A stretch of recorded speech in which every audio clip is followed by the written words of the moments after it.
बुलंदशहर और अन्य लोनी में हिस्ट्री सीटर को, पेशेवर हिस्ट्री सीटर को और अपराधियों को टिकट देना ये समाजवादी पार्टी और गठबंधन के चरित्र को उजागर कर देता है। इन पेशेवर अपराधी और माफियाओं को सत्ता में ला करके मित्रों, इस सदी की सबसे बड़ी महामारी कोरोना के थर्ड वेव देश और दुनिया में आ चुकी है। भारतीय जनता पार्टी ने कल अपने प्रत्याशियों की पहली सूची जारी की है। आपने देखा होगा वह सामाजिक न्याय के प्रतीक है। समाज के विभिन्न तबकों को उसमें प्रतिनिधित्व दिया गया है और हर एक व्यक्ति जिसने भी सूची को देखा है एक आत्मसंतुष्टि के भाव के साथ भारतीय जनता पार्टी के सबका साथ सबके विकास के नारे को सार्थक करता हुआ दिखाई देता है। लेकिन हाँ, समाजवादी पार्टी गठबंधन की जो सूची आई है उस सूची को भी सबने देखा है।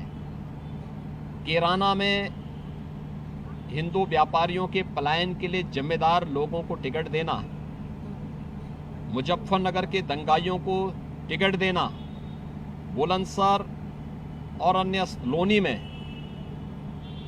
हिस्ट्री सीटर को, पेशेवर हिस्ट्री सीटर को और अपराधियों को टिकट देना ये समाजवादी पार्टी और गठबंधन के चरित्र को उजागर कर देता है। इन पेशेवर अपराधी और माफियाओं को सत्ता में ला करके सत्ता को शोषण का प्रतीक बनाना यही इनका सामाजिक न्याय है और यह उनके टिकट में भी स्पष्ट झलकता। आदरणीय प्रधानमंत्री जी के मार्गदर्शन और उनके नेतृत्व में पिछले पौने 2 वर्ष से कोरोना के खिलाफ जिस बेहतरीन तरीके से कोरोना प्रबंधन का कार्य देश के अंदर चल रहा है, उत्तर प्रदेश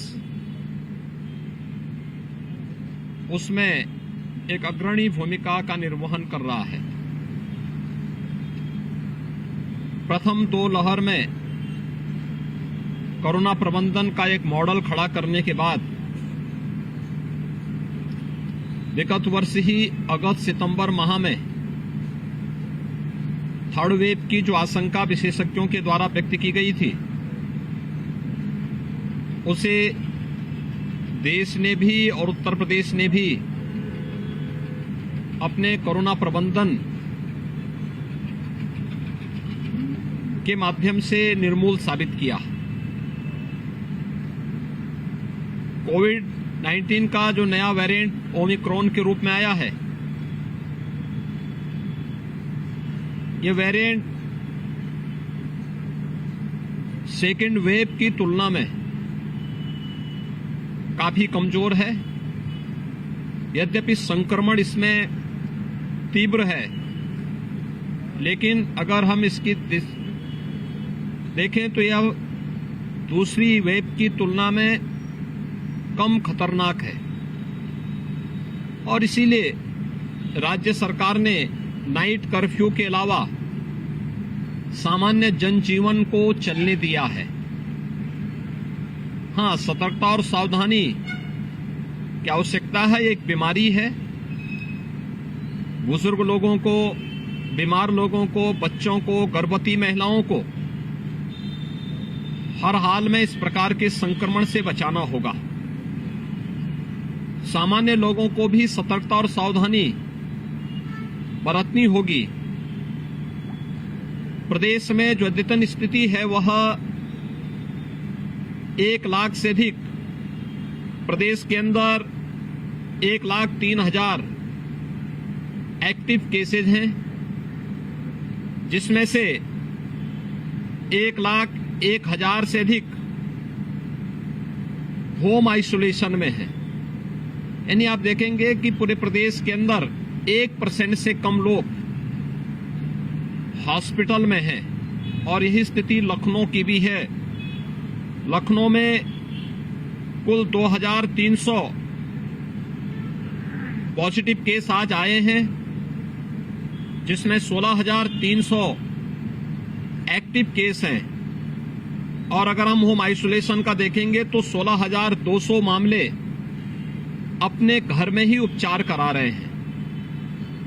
कुल 128 मामले ऐसे हैं जो हॉस्पिटल में हैं। 1% से कम लोग ऐसे हैं जो हॉस्पिटल में गए हैं। हॉस्पिटल में भी वही लोग गए हैं जो पहले से किसी बीमारी से ग्रसित रहे हैं या पहले से हॉस्पिटल में भर्ती थे और वहां पर इन्फेक्शन उनके साथ आया है। हॉस्पिटल में भी जो लोग हैं उसमें ज्यादातर लोग सामान्य ऑक्सीजन में हैं, आइसोलेशन वार्ड में हैं। वेंटिलेटर में भी आने वाले या एचएफएनसी की सुविधा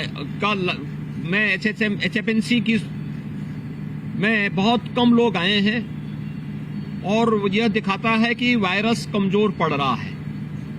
लेकिन फिर भी सतर्कता और सावधानी आवश्यक है। केजीएमयू का आज मैं यही निरीक्षण करने के लिए आया हूं, क्योंकि प्रदेश के अंदर सबसे अधिक कोविड पॉजिटिव मामले लखनऊ में आ रहे हैं। राजधानी लखनऊ में आए हैं। एक्टिव केस भी सर्वाधिक लखनऊ में हैं। तो स्वाभाविक रूप से